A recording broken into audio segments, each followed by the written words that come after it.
दूसरी तरफ नुमान दिल में उज़रा के लिए जज्बात मजीद गहरे होने लगते हैं। किस्त का आगाज शाइस्ता और वहीद के दरमियान होने वाली एक संजीदा गुफ्तगू से होता है। वहीद ने आरफा को फ़ोन पर अनम के घर छोड़कर जाने और उज़रा की ज़िंदगी के तमाम हकायक बता दिए थे। शाइस्ता परेशान लहजे में कहती है, आपको क्या ज़रूरत थी सब कुछ बताने की? आप खुद अपनी बेटी के घर छोड़ने का चर्चा कर रहे हैं। वहीद गहरी सांस लेते हुए जवाब देता है, ये ज़रूरी था। अगर हम सच छपाएंगे तो कल को और मसाइल पैदा होंगे। शाइस्ता तलखी से कहती है, आप अब भी उज़रा के रिश्ते के बारे में सोच रहे हैं? वो खुद इनकार कर चुकी है, फिर आप क्यों जिद कर रहे हैं? वहीद पुरातमाद अंदाज में जवाब देता है, उज़रा ने सिर्फ इसलिए इनकार किया था क्योंकि इसे लगा हम इसकी ज़िंदगी के बारे में नहीं जानते। अब जब सब हकीकत सामने आ गई है तो शायद हालात बदल जाएं। शाइस्ता मायूसी से कहती है, लोग एक बेवा और तलाक याफ्ता औरत को कबूल नहीं करते। मुआशरा इतना आसान नहीं है। ये अल्फाज सुनकर वहीद सख्त लहजे में कहता है, उज़रा किसी जुर्म की मुर्तकब नहीं हुई। वो हालात का शिकार है और मैं इसके साथ इंसाफ करना चाहता हूँ। दूसरी जानिब उज़रा एक कमरे में खामोश बैठी अपनी बहन नुमा सहेली से फ़ोन पर बात करती है। इसकी आवाज़ में थकिन और इदासी साफ महसूस होती है। मैं खालू का दिल नहीं दिखाना चाहती, वो मेरा बहुत ख्याल रखते हैं। बस चाहती हूँ कुछ दिन और यहाँ रह सकूँ। फ़ोन बंद होने के बाद उज़रा की आंखें नम हो जाती हैं। इसे एहसास है कि इस घर में इसकी मौजूदगी बहुत से लोगों के लिए नागवार है, लेकिन वो बेसहारा भी है। इधर आरफा भी अंदर ही अंदर कशमकश का शिकार है। फरहीन से इससे कहती है, अम्मी एक बार वहीद इंकल से बात कर ले, वो इस वक्त बहुत परेशान है। आरफा जवाब देती है, मैं सिर्फ इनकी दिलजोई के लिए फ़ोन कर सकती हूँ, लेकिन माफ़ी किस बात की मांगो? मैंने तो सिर्फ अपनी बेटे की भलाई का सोचा था। फरहीन समझाती है, रिश्ते इज्जत और हमदर्दी से बनते हैं, जिद से नहीं। मगर आरफा अब भी अपने फैसले पर कायम रहती है। इसी दौरान नताशा अपने वालिद के कहने पर कुछ दिनों के लिए खाला के घर आती है। इसका इस्तकबाल तो गर्मजोशी से किया जाता है, मगर इसकी नज़रें फ़ौरन उज़रा पर जा ठहरती हैं। वो तिंजिया अंदाज में पूछती है, यही है उज़रा जिनकी वजह से इनम घर छोड़ कर गई? खाला नफ़रत भरे लहजे में जवाब देती हैं, हाँ यही है वो मनहूस लड़की।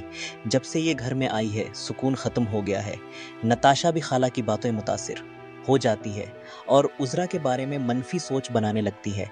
जब वो पहली बार उज़रा से मिलती है तो मुस्कुराते हुए कहती है, फूफो बता रही थी कि तुम बड़ी होशियार हो, 2 शादियां हो चुकी हैं तुम्हारी, तो जाहिर है बहुत कुछ जानती होगी।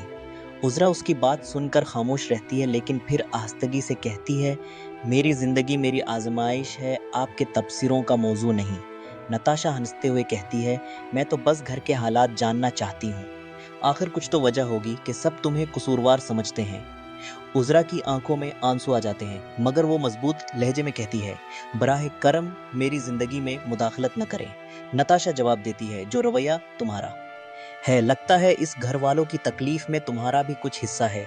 ये सुनकर उज़रा खामोशी से बावर्ची खाने की तरफ चली जाती है। इसके दिल पर एक और जख्म लग चुका होता है। उधर खाला और नताशा तन्हाई में बैठकर इज़रा के खिलाफ मंसूबे बनाने लगती हैं। खाला कहती हैं, मैं तो सोच सोच कर परेशान हूँ कि इसे इस घर से कैसे निकालो। नताशा फौरन जवाब देती है, फिक्र न करें फोफो, मैं आपके साथ हूँ। हम दोनों मिलकर इसे यहाँ से जाने पर मजबूर कर देंगे। खाला खुश होकर कहती हैं, बस ये चली जाए तो मैं अपनी अनम को वापस घर ले आऊं। नताशा एतमाद से कहती है, मैं वादा करती हूँ जल्द ही ये खुद इस घर को छोड़ देगी। ये गुफ्तगू आने वाले दिनों के खतरनाक हालात की निशानदही करती है। दूसरी तरफ नुमान के दिल में उज़रा के लिए जज्बात बढ़ते जा रहे हैं। वो बार बार उज़रा के बारे में सोचता रहता है। आखिरकार वो हिम्मत करके उज़रा को फ़ोन कर देता है। उज़रा फ़ोन उठाते ही सख्त लहजे में कहती है, मैंने आपको मना किया था कि मुझे फ़ोन न करें। नुमान घबरा कर कहता है, सूरी, मैं किसी और को फ़ोन कर रहा था, गलती से आपको कॉल लग गई। उज़रा फ़ौरन जवाब देती है, अगर गलती से कॉल मिली है तो उसे काट कर इसी शख्स को फ़ोन करें जिसे करना चाहते थे। नुमान मुस्कुराते हुए कहता है, नहीं, अब जब आपसे बात हो गई है तो आप ही से बात करूँगा। उज़रा नाराज़ी से कहती है, आप अपने होश में नहीं हैं। नुमान हंसते हुए जवाब देता है, मैं बिल्कुल होश में हूँ, बल्कि पहली बार ज़िंदगी में इतना वाज़े महसूस कर रहा हूँ। इसी दौरान फरहीन नुमान को छेड़ते हुए कहती है, भाई आपको उज़रा से मोहब्बत हो गई है। नुमान चुनिक जाता है, क्या मुझे मोहब्बत हो गई है? फरहीन हंसते हुए कहती है, जी हाँ, और ये बात आपके चेहरे से साफ जाहिर हो रही है। मगर नुमान संजीदा हो जाता है, क्योंकि इसे अंदाज़ा है कि उज़रा के माजी को जानने के बाद इसकी वालदा शायद कभी इस रिश्ते के लिए राजी ना हो। उधर आरफा अब भी पुरामीद है कि वो नुमान का रिश्ता उज़रा से जोड़ देगी। वो कहती है, अन की गलती में उज़रा का क्या कसूर है? मैं अब भी यही समझती हूँ कि उज़रा अच्छी लड़की है। फरहीन हैरत से कहती है, इमी आप वाकई अब भी यही सोच रही हैं? आरफा जवाब देती है, हाँ, क्योंकि किसी के माजी की सज़ा इसे पूरी ज़िंदगी नहीं दी जा सकती। दूसरी जानिब खाला अपनी नफरत में इंधी हो चुकी हैं।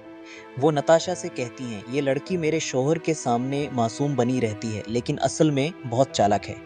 नताशा भी नफरत से कहती है, फोफो आप फिक्र न करें, अब ये ज्यादा दिन यहाँ नहीं रहेगी। किस्त के इख्तिताम पर उज़रा तन्हा बैठी आसमान की तरफ देख रही होती है। इसकी आंखों में बेशुमार सवालात और दिल में हजारों जख्म होते हैं।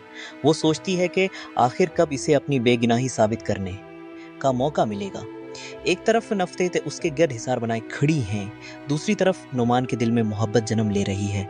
अब देखना यह है कि क्या मोहब्बत नफ़रत पर गालिब आ सकेगी या इज़रा एक बार फिर हालात के हाथों कुर्बान हो जाएगी। मनहीस की ये किस्त माशरे के इस रवैये को बेनकाब करती है, जहाँ एक औरत को इसके माजी की बुनियाद पर मुसलसल जज किया जाता है, जबकि इसकी कुर्बानियों, दिखों और मजबूरियों को नज़रअंदाज कर दिया जाता है। उज़रा की जदोजहद, खाला की नफ़रत, नताशा की साजिशें और नुमान की बढ़ती हुई मोहब्बत आने वाली अक़सात में मज़ीद दिलचस्प मोड़ पैदा करने वाली हैं।